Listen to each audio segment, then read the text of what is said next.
Hello friends, आज हम लेके आए हैं ट्रिग्नोमेट्री का जो एंगल होता है उसे याद करने का तरीका।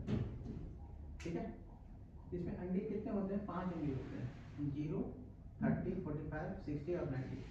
ठीक है, सबसे पहले हम ये चलते हैं 0 और 90 डिग्री।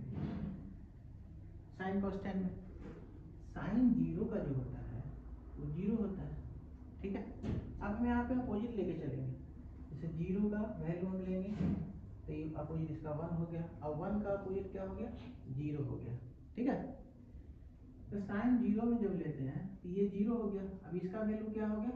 इसका अपोजिट 1, अब इसका अपोजिट 0 है ना, अपोजिट जैसा मैंने कहा था।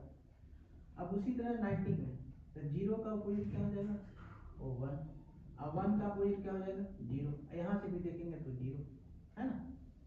सिर्फ tan 90 का इनफाइनाइट होता है। ठीक है, सिर्फ tan 90 का क्या होता है? इनफाइनाइटी।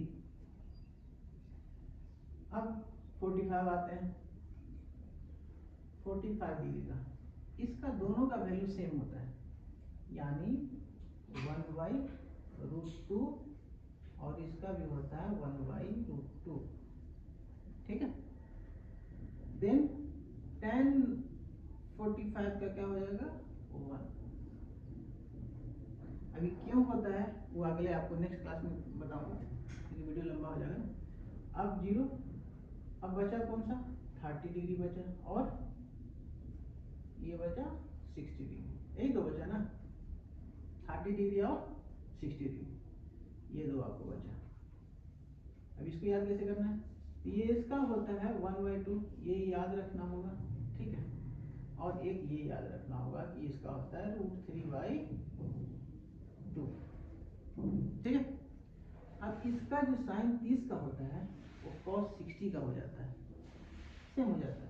इसका ये हो जाता है, मतलब सॉरी, इसका कितना है? 1/2 है ना, तो 1/2 हो गया। ठीक, उसी तरह से इसका वैल्यू यहाँ चला जाता है, √3/2। अगर हम यहाँ पर देखें तो ये जो वैल्यू है ना, इसको अपोजिट साइड में ऐसे अरेंज हो रहा है। 0 1/2, तो 0 1/2, फिर 1/2, ये हो गया, फिर ये फिर ये हो।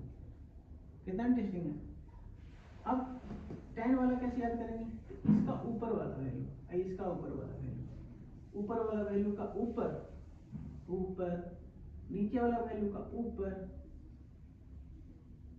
ऊपर वैल्यू देखेंगे दोनों में।